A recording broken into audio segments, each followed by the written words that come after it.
Hello friends, स्वागत है आपके अपने YouTube channel the tricks world पे। पिछला क्लास में ऐतिहासिक ग्रंथ में हमने बहुत कुछ पढ़ा था, जिसमें जातक, आगम देखा था, राजतरंगिणी देखे थे। आज के लेक्चर में दो बच गया था हमारे पास, है ना। अष्टाध्यायी और महाभाष्य बचा हुआ था, और स्मृति के बारे में भी पिछला क्लास में जाने थे। आज के क्लास में देखिए अष्टाध्यायी के बारे में जानते हैं। अष्टाध्यायी जो है इसके लेखक पाणिनि है, ठीक है ना, याद रखिएगा। अष्टाध्यायी के लेखक जो हैं वो पाणिनि है, ठीक है। और अष्टाध्यायी एक ऐसी पुस्तक है जो कि मतलब संस्कृत का व्याकरण की सबसे पहली पुस्तक है अष्टाध्यायी। संस्कृत व्याकरण की सबसे पहली पुस्तक कौन सी है? तो अष्टाध्यायी। देख सकते हैं संस्कृत व्याकरण की सबसे फर्स्ट बुक। अब अष्टाध्यायी में क्या लिखा हुआ है भाई? तो देखिए इसमें मौर्य काल के पहले के इतिहास का विवरण दिया गया है, ठीक है ना। मौर्य काल के इतिहास का पहले का विवरण किस पुस्तक में मिलता है? तो अष्टाध्यायी में मिलता है, याद रखिएगा। चलिए, वो आपका समाप्त हो गया अष्टाध्यायी। और अगला है महाभाष्य। तो महाभाष्य किस ये पुस्तक किसके द्वारा लिखा गया है? तो पतंजलि पुष्यमित्र के द्वारा लिखा गया है।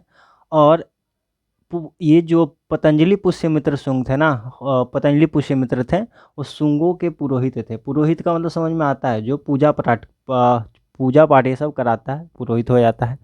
और महाभाष्य में किसका विवरण मिलता है? तो देखिए शुंगों के इतिहास का विवरण मिलता है।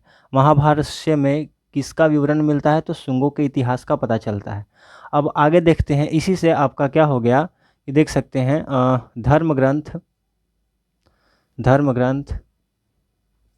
समाप्त हो गया, और ऐतिहासिक ग्रंथ भी समाप्त हो गया। अब आगे चलेंगे।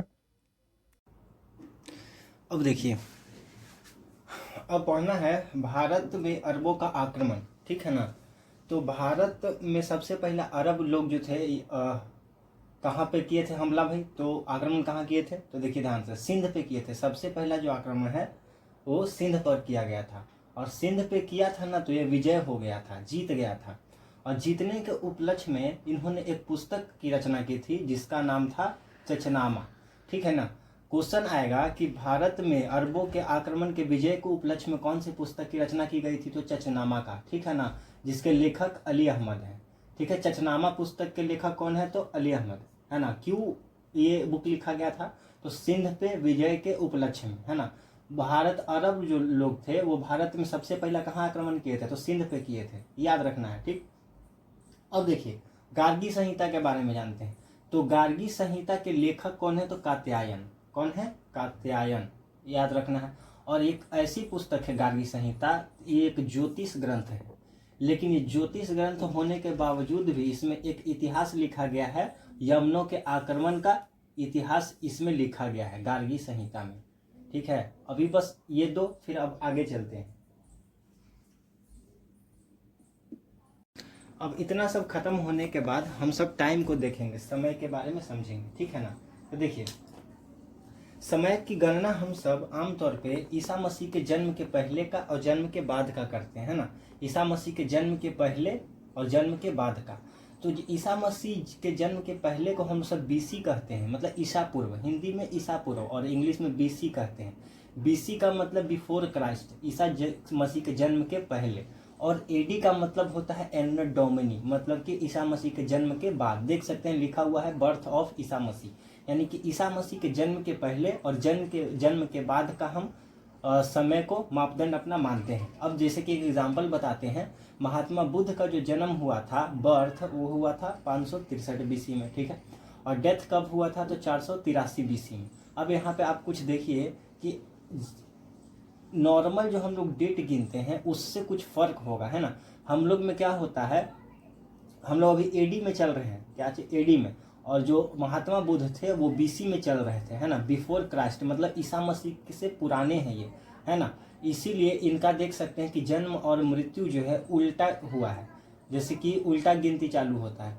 क्या हो रहा है कि पहले पहले डेथ हो रहा है और बाद में जन्म हो रहा है। ऐसा इसलिए है, जैसे कि आप देखिए, ये मान लिए कि ये यहाँ देखिए, यहाँ बताते हैं, ये मान लिया यहाँ ईसा मसीह का जन्म हुआ था, ठीक है। इसके पहले क्या हो जाएगा? तो माइनस में चलेगा, है ना, -1, -2, -3 ऐसे। और इधर जाएगा तो प्लस में जाएगा, 1 2 3 ऐसे। तो यहाँ पर ये देखना होता है कि ईसा मसीह का जन्म है, ये बर्थ हुआ था, तो बर्थ के पहले चलता जाता है ना, पहले देखिए 3 आता है, 2 आता है, फिर 1 आता है, इसीलिए यहाँ पे ऐसा दिया गया है, ठीक है ना। तो इसमें ज़्यादा कॉन्सेप्चुअल बात नहीं था, बस समझाने के व्यू से बस इतना ही था। देखिए अब आगे इसके बाद हम संवत को देखेंगे। संवत क्या है? देखिए संवत को समय की गणना का भारतीय मापदंड माना जाता है। जो हमारा कैलेंडर जो है ना, वो ग्रेगोरियन कैलेंडर है जो हम सब गिनते हैं हिंदी का, ठीक है ना। अब देखिए संवत में मेनली 4 संवत के बारे में पढ़ेंगे, विक्रम संवत, शक संवत, गुप्त संवत और हिजरी संवत के बारे में पढ़ेंगे। 4 संवत को ध्यान से देखेंगे, इसका काल देखेंगे और क्यों ये सब संवत चलाया गया है वो भी देखेंगे। चलिए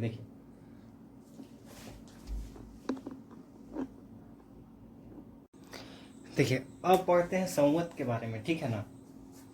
संवत, अब संवत के बारे में पिछला जो पहले ही हम बता दिए थे कि संवत चारों को पढ़ना है हमको, है ना। तो देखिए संवत में सबसे पहले आपको बताए थे कि विक्रम संवत, दूसरा शक संवत, तीसरा गुप्त संवत और चौथा हिजरी संवत, है ना।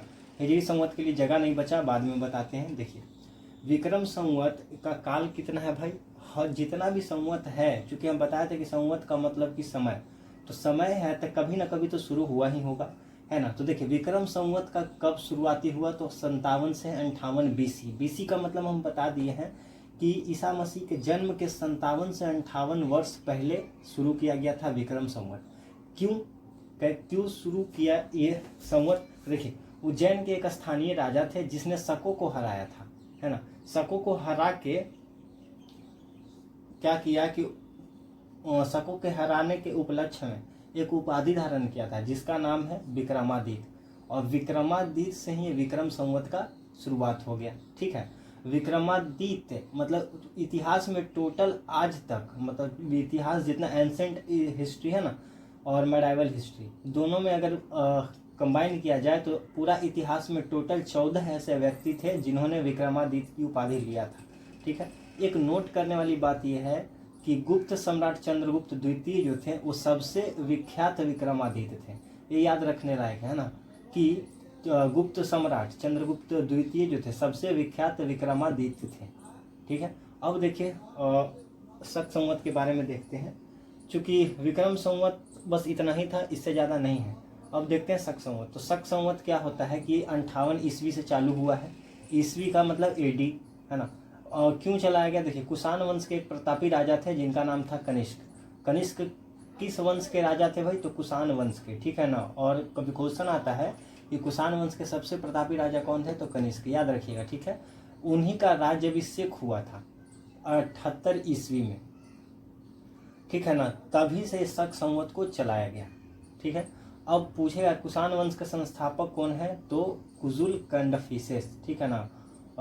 कुषाण वंश के संस्थापक कौन थे? तो कुजुल कंडफिसेस, ठीक। अब क्या होता है कि जो हमारा हिंदी का कैलेंडर है ग्रेगोरियन कैलेंडर जिसको कहते हैं, ठीक है ना। हिंदी का कैलेंडर जो है वो ग्रेगोरियन कैलेंडर, वो इसी से लिया गया है, शक संवत के मापदंड पे ही चलता है। अब इसमें क्या होता है कि पहला माह जो होता है चैत से चालू होता है। चैत यानी कि स्टार्टिंग कब होता है? अगर इंग्लिश के कैलेंडर का मुकाबला करें तो 22 मार्च से, ठीक है ना। और अंतिम महीना कब होता है ग्रेगोरियन कैलेंडर का? तो फागुन होता है, यानी 21 मार्च को अंतिम महीना होता है, ठीक। अब देखिए शक संवत के बारे में टोटल क्लियर हो गया होगा कि इसका काल है 78 ईस्वी। कुषाण वंश के एक प्रतापी राजा थे जिनका नाम है कनिष्क, है ना। उन्हीं का राज्याभिषेक हुआ था कब? तो 78 ईस्वी में, तभी से शक संवत को चलाया गया, ठीक है। कुषाण वंश के संस्थापक का क्या नाम है भाई? तो कुजुल कंडफिसेस नाम था। शक संवत ग्रेगोरियन कैलेंडर जो है शक संवत के आधार पर चलता है ना। यहीं से इसका कॉन्सेप्ट लिया गया। अब देखिए ग्रेगोरियन कैलेंडर का जो पहला महीना चैत यानी कि 22 मार्च और अंतिम महीना फागुन यानी कि 21 मार्च, ठीक है। अब गुप्त संवत देखते हैं। तो गुप्त संवत का काल क्या है? तो 319 से 320 एडी इसको माना जाता है ना। कभी कभी कोई बुक में 319 भी लिखा गया है, किसी बुक में 320 भी लिखा गया है, इसमें कोई डिबेट नहीं रखना है, ठीक है ना। 19 है तो भी सही, 20 है तो भी सही, बस एडी में है, ठीक है। इस कौन चलाया था? तो चंद्रगुप्त प्रथम ने सबसे पहला बार गुप्त संवत का चलाया था, ठीक है। अब देखिए लास्ट है हिजरी संवत, उसको भी देख लेते हैं।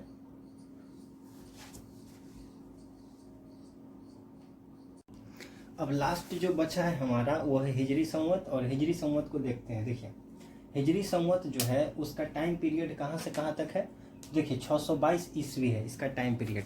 अब ये चलाया क्यों गया, तो देखिए हिजरी संवत क्यों चलाया गया अभी ये बताते हैं, ध्यान से सुनिएगा। क्या है ना कि मुस्लिम धर्म के एक पैगंबर थे जिनका नाम था मोहम्मद साहब, उनको 622 ईस्वी में क्या हुआ कि हीरा नामक गुफा में ज्ञान की प्राप्ति हुई थी। कब हुआ था, 622 ईस्वी में, और इसी से हिजरी संवत का निर्माण हो गया। ठीक है ना, तो बस इतना ही। अब सोचेंगे पैगंबर का मतलब क्या होता है। देखिए पैगंबर उसको कहते हैं जो अल्लाह का पैगाम लोगों तक पहुंचाए। पैगंबर मतलब डाकिया है ना, जो पैगाम पहुंचाता है। पैगाम पहुंचाने का काम कौन करता है, पैगंबर यानी कि डाकिया है ना। तो बस बात यही था। अब कुछ